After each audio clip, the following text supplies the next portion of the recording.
Coming up this Friday morning, Triple S standoff. New information from police on an overnight standoff at a convenience store. And gaining steam, could a new bridge across the Mississippi River finally become reality? Officials weighing in. And no more money. Federal workers struggling to make ends meet as they miss another paycheck amid the longest government shutdown in American history. Live. You're watching Fox 44 First Edition. And happy Friday to you. Thank you so much for joining us here for Fox 44 First Edition. I'm Harrison Golden. Carly and Jaron are on assignment this morning. We'll hear more from them in just a bit, but first off to breaking news this morning and new information about an incident at the Triple S Food Mart on North Foster Drive. Baton Rouge police say 35-year-old Damian Parker was booked on gun charges after an hours-long standoff with police. We're told Parker entered the store around 9 o'clock last night while carrying a gun. Police say he told them he thought someone was chasing him, but he refused to leave the store when police arrived. Investigators add Parker did not prevent anyone inside from leaving that store. He's been booked into East Baton Rouge Parish Prison. The man suspected of shooting and killing LSU basketball player Wade Sims back in September was indicted on murder charges yesterday. Investigators say 20-year-old Daitian Simpson confessed to the killing. Police say video shows Simpson hitting Sims' friend. When Sims jumped in to help, Simpson allegedly shot him in the head. Simpson set to enter his plea next week. Well, with both chances to end the shutdown failing in the Senate yesterday, hundreds of thousands of federal employees are facing more money troubles. John Lawrence with the latest. Another missed pay cycle for hundreds of thousands of government employees. No money for the mortgage, for the cars, for the insurance, for the bills that we have. So it's been very tough on all of us. The partial government shutdown is about to enter its 6th week, making things tight for roughly 800,000 federal workers. I've had to delay some of my medical doctor's appointments because of co-payments and have to push them off to a later date until we get paid. Even though I still have insurance, I still have to make the co-payments. Two Senate proposals, one Republican, the other Democratic, both failed to advance and end the stalemate. The government just needs to not be so selfish. You know, I'm all for understanding both sides and everything, but they really need to take into account that there is more to what's going on than what's in front of their face. A bipartisan group of senators are considering an alternative plan to reopen the government, at least temporarily. But until this standoff is broken, workers have to find ways to survive. And they are coming to work without paychecks, sleeping in their cars between shifts because they can't afford the gas to get to work, so they're staying there. I'm John Lawrence reporting. John, thank you. More than 100 members of Congress from both sides of the aisle say they will not accept their paychecks until this shutdown ends. Well, new this morning, plans for a Mississippi River bridge have been stop and go for years, but state leaders hint that the process is finally speeding up. 5 parish presidents, DOTD, and the governor's office will all be coming together in the first week of February. This all comes after legislation by State Senator Rick Ward. The group will ultimately outline the river span, what it should look like, where it should be, and how to pay for it. We have to provide them a better way to get to and from their jobs, to and from their schools, all the different things. We just need to be able to provide our region a better transportation system. Now, on the average day, some 180,000 vehicles cross that Mississippi River span on I-10. That includes tens of thousands during peak travel times. The so-called Capital Area Road and Bridge Authority's ideas on funding this bridge. It'll ultimately be up to voters in East and West Baton Rouge parishes, as well as Ascension, Iberville, and Livingston. East Baton Rouge Parish is trying to help out the hundreds of Georgia Pacific employees set to be laid off in the coming weeks. City leaders say more than 143 companies are interested in a job fair for workers. Local training providers and career counselors are also expected there. Now, you may recall earlier this month, the paper company said it's cutting 650 jobs at its Port Hudson facility. The job fair will be February 9th at Zachary High School. Details are posted right now. Just go to our Be Our Proud app. Over to Livingston Parish now, a proposal to require retention ponds for all new developments that got the green light from the parish council after more than 2 hours of debate yesterday. Housing developers are now required to create a drainage impact study for a 25-year event. It used to be 10 years, but the council agrees they should be up to speed with other parish developers, all in an effort to reduce the opportunity for future flooding as the parish continues to grow. Our intent here tonight was to protect our neighbors, by adding some restriction on, the releasing of water. So, I think we've accomplished what we want to do. We've got more things to do, but the basic outcome tonight was positive. As soon as the parish president signs this ordinance, it will become effective immediately. So, hopefully he signs it Monday or Tuesday and this will become the law of the parish. Now, we also checked in with Livingston Parish President Leighton Ricks, and he says he'll have to sign off on the new policy, and when he does, it'll go into effect on Monday. Now let's check in with Carly and Jaron. You may be wondering where they are this morning. Well, they're on assignment up in Illinois for a very special piece they're coming up with. Here's a little tease of what to expect. Hey guys, good morning to you. Jaron and Carly here. Sorry we can't be there with you in Baton Rouge this morning, but I'm pretty excited to be here in my hometown of Chicago, where, as you can see, it is cold. There's snow on the ground. The high today, 8 degrees. 8 degrees. I didn't know what I was coming into. Yeah, no, it is freezing, but we are excited to be here on a very special assignment that we're going to be able to share with you on WVLA NBC Local 33 in just a couple of weeks. That's right. It's an exclusive opportunity that we get to bring you guys there back at home in Baton Rouge. We're going to be hanging out with Disney on Ice and going behind the scenes and bringing you guys a sneak peek at their brand new show this year. That's right, and then you're going to be able to see the show when it comes to the Baton Rouge Raising Cane's River Center later this spring, but you're going to get a sneak peek of everything that you can see when we go behind the scenes later today. So we hope that you have a great Friday, and we'll see you back Monday morning in much warmer temperatures. Yes, we're going to go thaw our faces out. See y'all later. Bye. Carly and Jaron, thank you so much. Now coming up, a daring rescue. Body cameras catching the harrowing moments where officers are trying to rescue a teenager suddenly need rescue themselves. And recreating history, how one guitar company helped create an exact replica of one rock icon's famous guitar. Well, Harrison, the traffic not so golden. Did you get that? Okay, here we go. I-12 westbound approaching the 10 East ramp. A little bit, some delays there of about 2 to 3 minutes. Be aware of that. Now, weather-wise, we're warming it up into the weekend and then some big changes. That's not so golden. I have those details coming up in 2 and 2. Stay tuned.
Everyone, on this Friday morning, we begin as we travel into the weekend with high pressure in control. That will lead to some warmer temperatures back into the 60s. And then on Tuesday, our next storm system will be with us. That will bring some falling temperatures back into the 40s, even the 30s, even 20s before it's all said and done. We're currently above freezing. Lafayette at 33 degrees, drops off to 29. And to Opelousas at the airport, we're holding still above freezing at 33, 30 though below freezing into New Roads. We travel along 55, 32 in Hammond, and we're 29 degrees into Kentwood. Let's broaden it out on the regional perspective. 17 in Oklahoma City, and then we're 30 in Jackson, 24 degrees in Nashville. We go nationally, and you see those temperatures like Chicago, Jaron and Carly, they're probably liking that. Not 6 degrees below zero, 9 below in Minneapolis. We're 34 below in International Falls. Actually, there's another surge of cold air that's moving our way. So the National Satellite and Radar Composite showing that high pressure that we talked about yesterday, that's building in, which means the nice conditions. We have that front, which is still off to the north of us, moving our way. Meanwhile, let's take a look at the forecast. There's your high pressure. It will start to push off toward the east, and in doing so, that clockwise flow, the winds will eventually turn to the east and southeast. You see that cloud cover in the Texas, that will move our way, and that set us up for the rain chances for your Tuesday.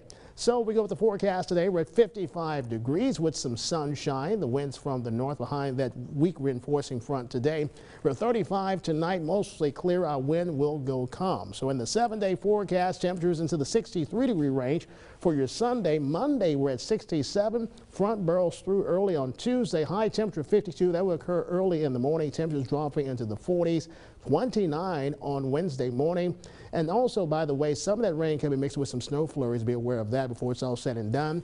And then the 50s as we move toward Wednesday and Thursday. I want to remind everyone, of course, with the traffic right now, and also along the Sunshine Bridge, it's going to be closed starting at 6 a.m. this morning until 5 a.m. That will be on Monday morning. Make alternative plans when traveling like LA1 to the north or use the Plaquemine Ferry. Now we go back to the traffic, what's happening along Interstate 10, and it's looking pretty good on this morning, but still watch out because we go from 2 lanes until 1. Of course, we'll keep you updated on brproud.com, Facebook Live, and Twitter for the latest on your traffic and your weather updates. So there you go. Interesting 7-day forecast. We go up and down roller coaster weather. And once again, chance of some rain mixed with some flurries. All right, Kevin. By Tuesday. No accumulation, so kiddos, no snow day. That's called go weather, go. Weather be good. There you go. See, you just transitioned right into my story, Kevin. Well, you're a music guy, obviously, and a cool piece of rock and roll history. It's been recreated in incredible detail. Look at that, just to honor one of the founders of the music style. The Gibson Guitar Company unveiled this recreated version of the guitar used back in the 50s by Johnny B. Goode himself, Chuck Berry. Gibson says they scanned the original guitar down to the microscopic level in order to get the model just right for its unveiling at the National Association of Music Merchants show. You couldn't imagine when we presented this to Charles Berry, his son, and his grandson were there, Charlie, and we presented it, and then they proceeded to take it and they played it live for everybody last night. So a really special moment in the sort of not only the history of rock and roll, but the future generation. Now the music show runs from now through Sunday over in Anaheim, California. Still ahead this Friday morning, saving more. Tips to keep your spending in check to help that bottom line. And in need of rescue, how the rescuer became the rescued. The Fox 44 First Edition returns.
You're watching Fox 44 News First Edition with Carly Lane, Jaron Jordan, and meteorologist Kevin Smith.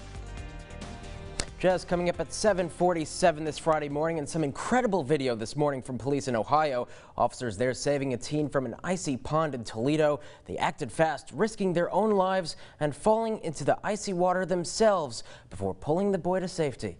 Michaela Marshall reports. This is the moment before an urgent rescue takes a terrifying turn. Oh, it's cracking, listen. Threw it to the boy and it fell just short, and he had been in the water so long he had no strength.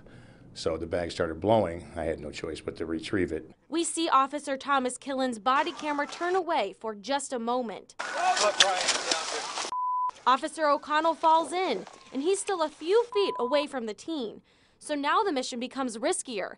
How to rescue them both? In comes Officer Greg Zizmansky. He's carefully walking out on the ice, approaching Officer O'Connell. Officer Killen then shouts a warning. Slick, you can hear it cracking. Officer Zizmansky reaches for Officer O'Connell's hand. Get me out of here. Brian, show me the water. Show me the line, Brian. Officer Zizmansky grabs onto the rope and tries to pull him out. Then Officer Killen steps in. Hey, hold the rope. Hold the rope. Hold the rope, Brian. Hold on to the rope, Brian. Get it. Give me your hand. Give me your hand. Before long, Officer Killen is now in the ice-cold water, too. They struggle to climb out. Come on, come on. Officers Zizmansky and Officer Gary Bunting help pull the pair to shore. Meanwhile, the teenager has been in the water for nearly 20 minutes, holding on to ice to stay afloat. Probably the scariest moment of your life. Yeah. All my gratitude goes to the police and everything. It was actually one of the most single terrifying events I've ever had on this job. Watching two officers struggling, hearing the panic in the child's voice at the same time. It was a hair-raising experience all around. Michaela, thank you so much. Now up next this Friday morning, spending less. The little things you can do to help stretch your budget. I'll tell you what they are when Fox 44 First Edition returns.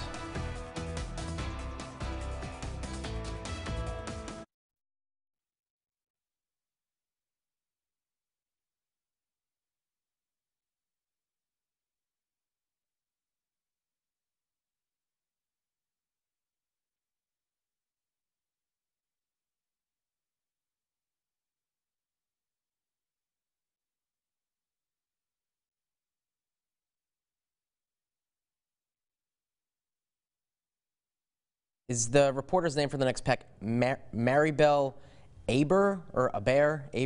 That's what I thought. Yeah. She's a figment of our imagination anyway, so it's okay.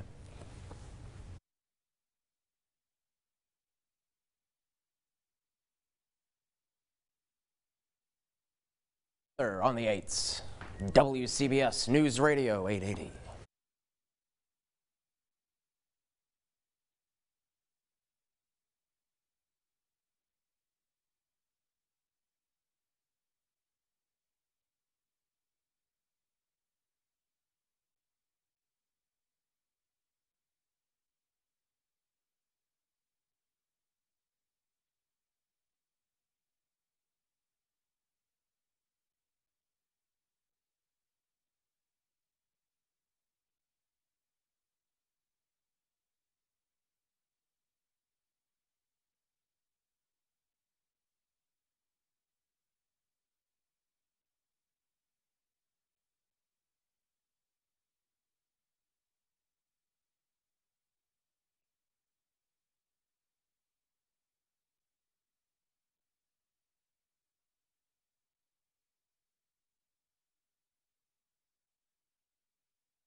7:52 right now on day 35 of the federal shutdown, and with workers lacking a paycheck making national headlines, they're having to cut spending in order to make ends meet.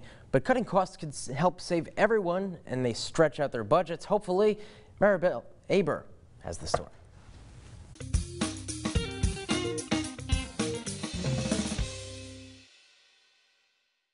Looking for ways to rein in your spending? USA Today recently outlined some common sense strategies to help you make better decisions and save money. One of the ways is to be aware of all the little ways you spend money every day. That could be on anything from that cup of coffee on the way to work to buying lunch every day. Taken separately, they don't seem like big expenses, but add them over a week, a month, or even longer, and what you're spending can be significant. If you're able to save even $100 a month or more, that can help take the pressure off of other areas of your finances where you're feeling the squeeze. Another area of small payments that can add up, monthly subscriptions, streaming music, online video games are just two examples of services that can cost more than you realize over time, especially if you're not making full use of them. As for bigger purchases, take a tip from Ally Bank. It challenged some customers to overcome absent-minded and needless spending habits by focusing on what they were buying each week and cutting out one or two of the purchases. One way is to review the item you have in an online cart before you pay. Just that second look at the item may be enough to make you realize you can live without the item. All right, Maribel, some helpful advice there. Now, also helpful advice from Kevin Smith. Got some traffic and weather together, and how are we going to live our weekends? That's right. We start, well, hopefully living good. Okay, live view of the sky cam right now showing nothing but that clear sky. And maybe, Harrison, you're going to take a jog this weekend, are you? Yeah, it's brisk enough, right? You got that right. We'll make it have happen. a final check coming up in 2 and 2. Stay tuned. Nice and blue.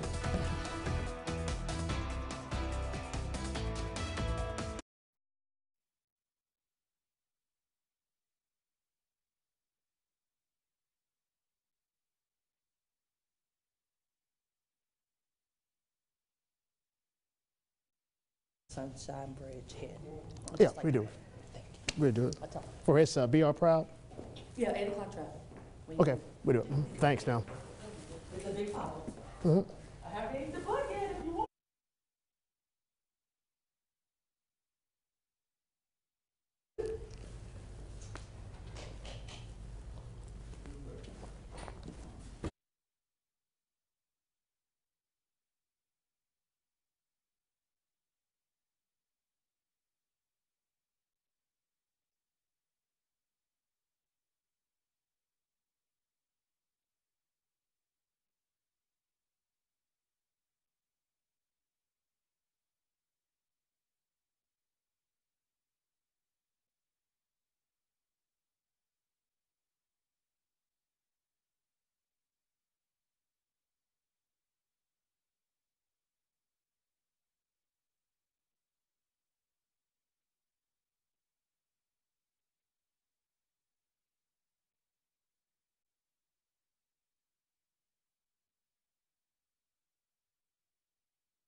And let's get to that final check of the 7-day forecast. We're warming it up into the 60s by Sunday and Monday, and then Tuesday we drop back into the 40s, bottom out into the 20s, and some of that rain mixed with some snow flurries before it's all said and done. By Tuesday, final check of the traffic. Looking a little bit some delays that are happening along the River Bridge because we go from 2 lanes into 1. All right. Isn't that a Spice Girls song, When Two Becomes One? Yeah. Yeah. It's good stuff. All right, Kevin Smith, thank you so much. And thank you so much for joining us here for Fox 44 News First Edition. Be sure to catch Chad and Lauren at 5:30 here for Fox 44 News. Now,